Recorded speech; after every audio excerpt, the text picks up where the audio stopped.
The best friends with Orange Cassidy, who's over like Rover. Give him the titles. They need to create, and it's going to happen. They're going to have like the mid card, title at some point. I don't know what it will be. Orange Cassidy, Orange Cassidy, just strap it on him from the get go. Can we just say how somebody who can just literally keep his hands in his pockets and just strut on a stage or stand around the stage, not doing anything, Doesn't have to do anything. Just has like such a huge following. He has such a presence, and he is pretty consistently one of the loudest pops, if not the loudest pop. So people just love Orange Cassidy. But anyway, this is not an Orange Cassidy match. No. This is Moxley versus Trent. Kira predicted him to win. I did. I cannot. I did. But before, let's say that when I got back into wrestling, my best friend took me to Tennessee, and guess who was headlining? Guess. No, really. Guess in the comments. No. But, okay. It was Marty Scurll. But I got to see... You got to see Trent. Barrett. You got to see Juice. I got to see Juice. Chucky T. She got a picture with Chucky. Yeah, got to meet Chucky T. I got to meet Lance Archer also. Awesome. Oh, it was a really cool night. It really was. And I'm not going to lie, that really was the kicking off point that pulled me back into wrestling. I fell off of it. You know, the 90s, I can literally probably say 98, 99 was the last time I really got, like, followed, like, die hardcore. But, no, she was like, I'm dragging you to a show. You've got to get back into it. I know you used to love wrestling. Yeah. Let's get you back in the game. And, of course, you know, I see the stories and the talent and the fun and the entertainment, and I'm like, I'm back. Yeah. Please don't make a meme out of that. So this is... Yeah, so we're going to talk about the match, that's why I maybe. Said Trent was going to win. Because I have faith. She's a big Trent fan. Telling you. But one of the things we kept talking about during the match... We had a huge debate. Had nothing to do with the match whatsoever. It was about Trent's knee pad. Because we had no idea who it was. We, I guess, have determined that it was Bill Murray on his knee pad. But we came up with other options, George Washington or Albert Einstein. And we did not look it up to cheat either. Well, we are still on the debate... The debate of Bill Murray. If it's been something that he's used before, I am so sorry for not knowing that. But it just caught our attention last night. And we were like, wait a minute. That looks like Bill Murray. And then we were like, George Washington. Yeah. Or Einstein. I don't know what we were And I was like, and then we got on a huge debate on how all three of these guys look very similar. Just the picture, anyway. You're like, off topic. Yeah, so then we do have to talk about Orange Cassidy again, even though this is not his match, because he does get involved. He mocks the hands in the pockets. And Moxley... He mocked it, man. Yeah. He was like, hands in pockets, let me show you. Mox is a little scary. I have to admit that. Yeah.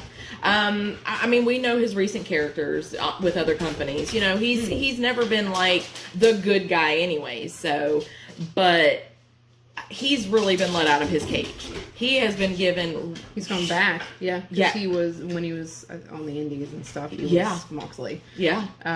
So he's gone back to just being this uncaged animal. Yeah. I mean... Wreck people. Bloody. Yeah. Like, bloody. Yeah. I will jump back into the past. The Kenny Omega Moxley... Oh, that best match. Unsanctioned. Yes, match. Unsanctioned. Oh my gosh, it was so good. I was screaming. We didn't watch it together because I don't live in the same state as them anymore. But I was so intrigued. And you know, when I go back and watch videos and hear people talk about how long it lasted, it did not seem like it lasted that long at all for me. I was just like this. Just so into it the whole time. There was times that I didn't realize, like, I'm not really into that kind of stuff. Yeah, like I had a blanket and I didn't realize how hard I was squeezing the blanket because I was literally like, oh, someone's gonna die. Like you hear about those matches where wrestlers get like really bad injured or, you know, even fatally. But I'm not going to lie, I kind of felt like, man, they're going to push the envelope so hard that they're going to do something like no takebacks. Yeah. And I kind of felt like, man, Moxley just got healed. Well, he's healing on his arm, and, Kenny, he was bloody. And Moxley was bloody. But I kind of felt like this match, like, they were going to be like, let's show him what we can do. Right. I got scared. And I really think this also continues to play into the story that they're developing with Kenny. Yeah. Because it's not really something, he's just kind of been, not a loose cannon, but he's had 2 unsanctioned matches at this point. Yep. And he's just kind of, I don't really know what I'm trying to say, not coming undone, but just going to a place that I think a lot of people aren't used to seeing him. Yeah. Not that he's lighthearted, but he's like the affable character. But I think I loved the unsanctioned match he had with Joe Janela, and I think that because the next item on the agenda to discuss is I wanted to talk about the end of this match. Okay. Where Dustin has Sammy, kind of stuck in the turnbuckle, and he, does the "ooh, F you" to him and goes to run at him, and the ref blocks. I guess is maybe the same ref they had at Hell in a Cell when Seth Rollins was going a little bit too far with Sledgehammer and ref stoppage of the match. And he gets in Dustin's way and stops Dustin from doing whatever it was he was doing. I don't know if he was gonna kick him between the legs or what he was. But then Hager does it. But then Hager comes in and interferes, and then Sammy's able to win through low blow. Means. So I was real baffled by You're that. like, oh, of course, block him. Yeah. But let him. So then we cut to backstage, and my man Hangman is trying to mix himself some drinks, and he runs into the private party.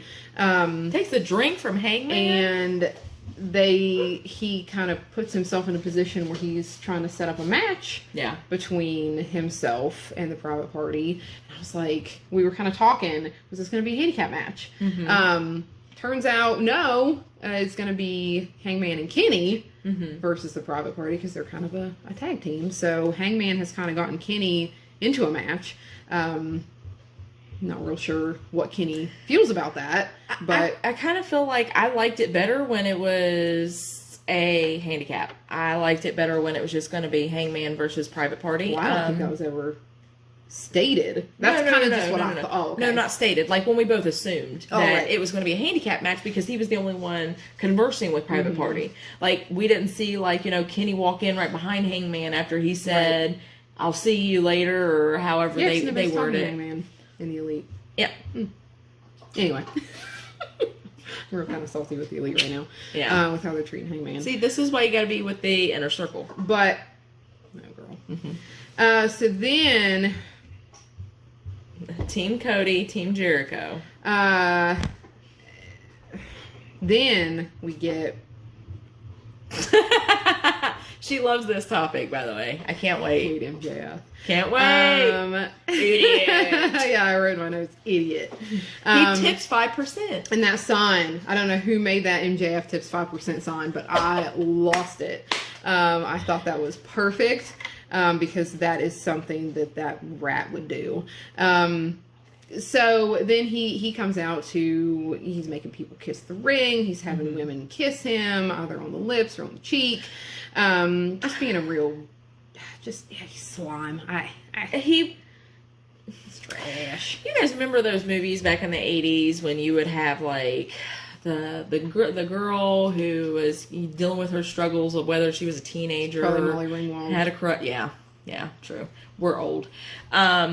Thanks. But I kind of feel like when you get into those sleazeballs, when I saw MJ, when I see him, one of the biggest things that pops into my head is Blaine. Oh, from 16 Candles. And I was Blaine turns out to be a good guy. But it's like that. You get that character vibe from him. It was his friend. It was James Spader's character from 16 Candles that is MJF. That son of a gun. Okay. So anyways, then we're saying like he is slime. Like you get that gritty like feeling. So then he comes out to talk about the stipulations for the match with Cody. For this match to happen, these three things, no touchy, have to occur. The first one is no touching. Cody cannot. I don't know if this is going to mean that Cody cannot be pushed into MJF. I kind of feel like maybe it could be no challenges. Like I don't feel you like said no touching. Like he doesn't want a pudgy finger. Okay. To touch him. So that one could get tricky. Which that means there might be a setup for he is going to start some trouble with somebody, which is going to stop Cody from interfering because he can't touchy the MJF. So then the second stipulation is that he has to have a match with someone of MJF's choosing, which is Wardlow. It's going to be a steel cage match, which is so exciting. I love steel cage matches. Not gonna lie, cage matches are amazing. I'm really excited for this. It sets up a Cody match, which I'm always infinitely excited for. And then the third stipulation was that Cody was going to have to get on all fours and get whipped 10 times. Not one, not two. And just kept going. I thought he was going to count to 100. It's going to be just so humiliating. I think he wants to take off Cody's belt and whip him with sure. it. That's what he wants to do. I feel like if he can give Cody any more degradation, other than him completely turning on him. Right. And he has already said Cody is going to suffer. So, yeah, that's going to be brutal. So, and I guess next week, Cody is going to address the stipulations set forth by MJF. So basically next week we get to hear Cody's response to MJF and Moxley's response to Inner Circle. Yeah. So we're going to get some awesome matches. We're going to get a lot of questions answered. Hopefully. But does that mean that we're going to hear what we want to hear? Maybe. Maybe not. Oh my gosh. We shall see. It never happens. So then we go backstage for an interview. Oh my gosh, I love Jurassic Express. Have stolen my heart. I have been a fan of Marco Stunt for welcome back, Luchasaurus. A long time. I first saw him at the Joey Janela summer thing that he does, and I became a huge fan of Marco Stunt. So now that he's in AEW with the Jurassic Express, like they are probably my favorite tag team. They're very entertaining. I love Luchasaurus, Jungle Boy, and Marco. I kind of feel like they all have a really good niche of talents that they're all because they can all be one-offs, but they all work well as a cohesive team. I really love how Luchasaurus is the bronze and Jungle Boy is the brains and the charisma, and then Marco's the ragdoll. He is the one-all.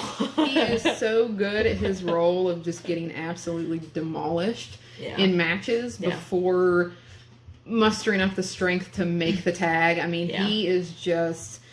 You watch the Jurassic Express matches where Marco is just getting absolutely tortured, and just thrown around and kicked, and just he takes all kinds of punishment, and that's just kind of what they have placed him to do because he's small, and people don't think he should even be in AEW because of his stature. And they're talking, Jungle Boy's getting interviewed about his match with Jericho, with a very attractive interviewer.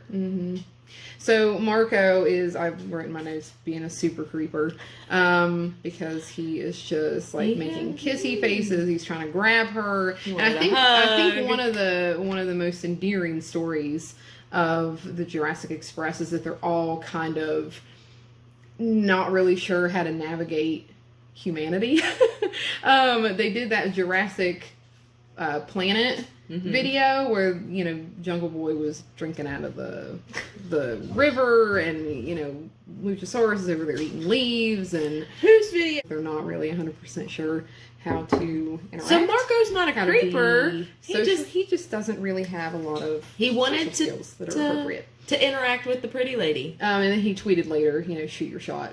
But anyway, so then we cut to the setup for the final match, and we find out that Hangman is going to be the guest at the commentary table, and that tagline has been drinking. It's the Lucha Bros and Pac versus the Young Bucks and Kenny. I love Young Bucks and Kenny, but Sarah Romero. Oh my gosh. I'm not gonna lie. I love Pentagon and Ray. I feel like I love high flyers. You know, and me and my husband literally can talk about them and watch them all the time. Like, I've even asked, you know, to start watching some of the stuff that they did previous to this, where they did Underground. I haven't seen any of that, but I get into it. I feel like their characters are just phenomenal. The talent is there, and they really push the envelopes with a lot of their matches. You know, they really try to go that extra mile when they're doing moves, and they really, you know, they try to break that mold of, you know, this is what's to be expected of when you are, you know, that type of, you know, wrestling. But when you got into AEW, it's like it was no holds barred. And, you know, it's like where Mox, you know, broke his mold, they're breaking theirs. They want to create new rules, and I love that. I love it. I feel like the platform that they're on right now, sky's the limit. Yeah, I think that's kind of where the Young Bucks are also. Yep. And there are a lot of people who don't appreciate what they do. They're killing the business, things like that, because most people just think of them as kind of they're just on a spot fest the entire time they have matches. They're spot monkeys, and some of the matches you can tell that they're just setting things up to do a spot for a spot's sake, which irritates me. But am I entertained by the Young Bucks? Do I think they're talented? Absolutely. Are you entertained by Lucha Bros? Yeah, oh, absolutely. I love the Lucha Bros.